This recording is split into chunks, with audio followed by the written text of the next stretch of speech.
Hindi muna tayo magkakalapati ngayon mga kalapatids. Tingnan natin kasi may sunog dito sa malapit sa amin. Ang lakas ng usok, umabot dito sa amin. Uy.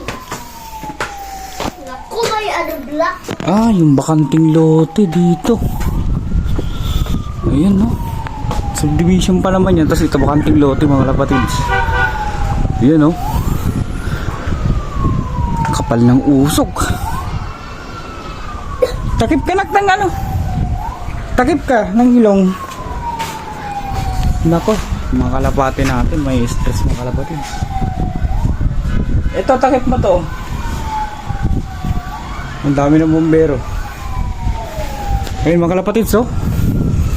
Dami pa namang bahay dyan. Sa subdivision yan eh. Pero ito kasi bakanting lote yan. Lagi nasusunog yan eh. Grabe.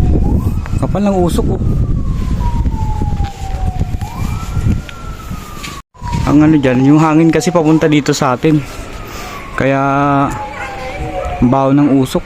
Ayan o, malaki na.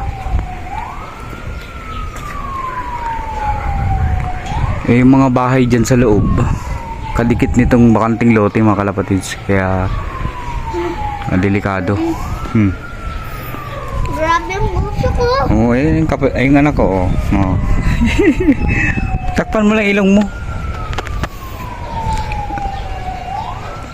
May stress mga kalapati. Palapit na yung ano. Oo nga. May stress mga ibon natin mga kalapati kasi mausok. Mapasok. Karaatin tayo. Karaatin natin.